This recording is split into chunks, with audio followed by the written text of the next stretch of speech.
The fire crackled softly, casting flickering shadows on the faces of Nova and her friends as they huddled close around the bonfire.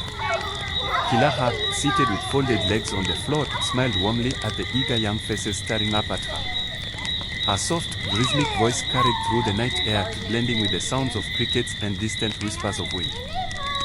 My dear Nova, Kilaha began, her eyes sparkling with warmth.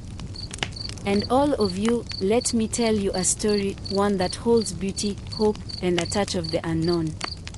Kilaha paused, letting the suspense build before she spoke again. Many years ago, in a land not too far from here, there was a little village nestled at the edge of a great forest. It was a place where every tree seemed to whisper its secrets, and the wind carried songs of the past. In this village lived a young girl named Adia. Adia was as beautiful as the sunrise, and her heart was as pure as the river that flowed beside her home. Nova leaned in, captivated, while her friends exchanged glances, their curiosity piqued. Adia was known for her kindness. Kilaha continued. She helped the elderly, comforted the lonely, and always found a way to bring light into the darkest of days. But what made her truly remarkable was her deep connection with nature. The animals in the forest trusted her, the flowers bloomed where she walked, and even the wind seemed to carry her laugh far and wide. One of Nova's friends, a boy named Juma, asked, "Was she like a healer, someone with special powers?" Kilaha smiled and shook her head.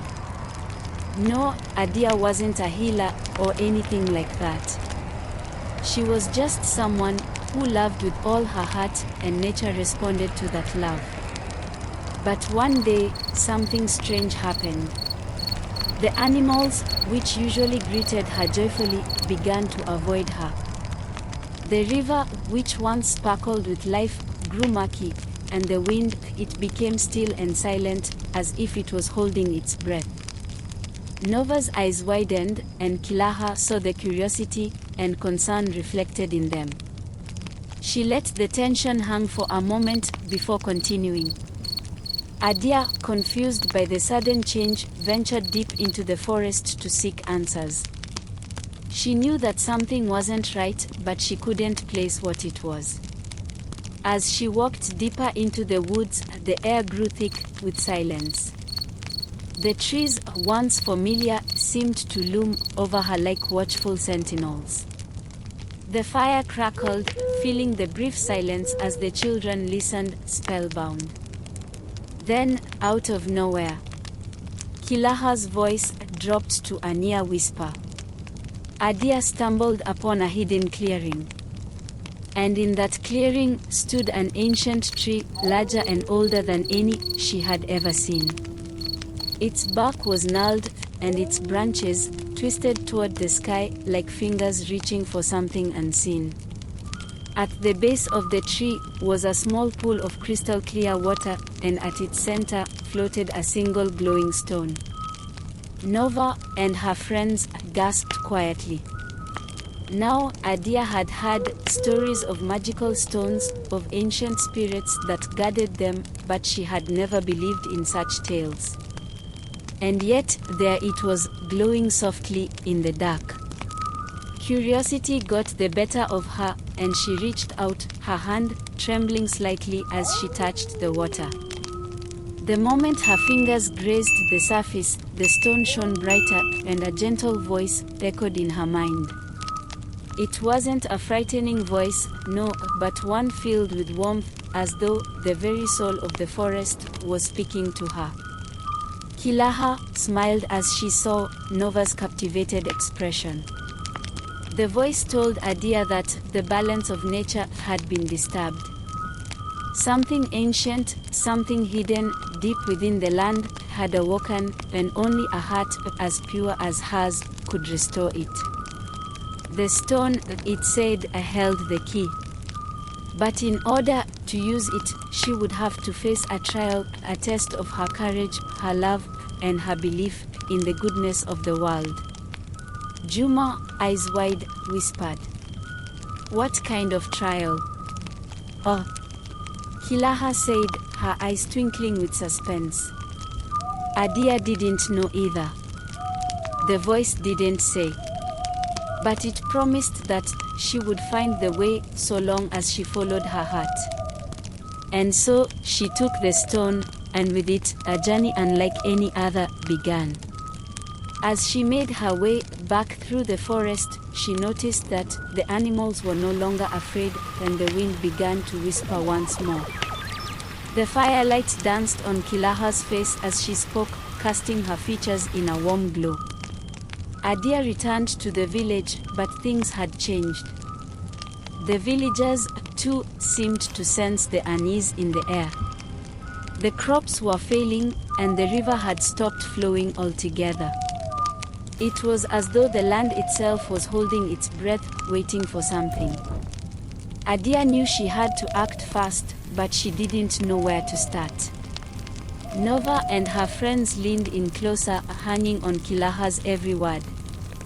One night, as Adia sat by the river, holding the stone in her hand, she felt a presence behind her. She turned to find an old woman, wrapped in a tattered cloak, standing silently. Her eyes were kind, but filled with a deep sadness. The woman told Adia that she, too, had once been chosen by the forest long ago. But unlike Adia, she had failed her trial, and as a result, the land had begun to wither. The old woman had been wandering ever since, waiting for someone with a purer heart to come along and restore the balance. Kilaha's voice grew softer, more reflective.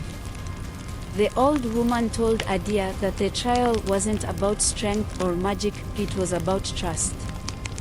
Trust in herself, trust in the land, and trust in the goodness of people. She warned Adia that there would be moments of doubt, moments when everything seemed lost, but if she kept her heart open, she would succeed where others had failed. Nova's heart raced as she imagined what Adia must have felt, standing at the brink of such a daunting challenge. The next day, Kilaha continued. Adia set out once more, this time to the heart of the forest. With the stone as her guide, she walked deeper than she had ever gone before. She faced many trials, dark paths where she could barely see, shadows that whispered lies, and visions of despair that threatened to break her spirit. But each time, she held the stone close and remembered the old woman's words. She kept faith in herself, in the land, and in the people she loved. Kilaha paused, letting the silence draw out the suspense.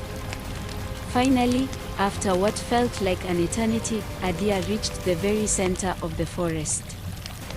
There, waiting for her, was a figure draped in mist. It wasn't a monster or a spirit of darkness, but a reflection of herself, her fears, her doubts, her insecurities. The true trial, she realized, was facing herself. Nova and her friends were on the edge of their seats now. Adia closed her eyes, took a deep breath, and let go of her fear. She believed in the goodness of the world, in the beauty of the land, and in the power of love. When she opened her eyes again, the figure was gone, and the stone in her hand glowed brighter than ever. The forest around her came alive, the animals returned, and the river began to flow once more. The children let out a collective sigh of relief.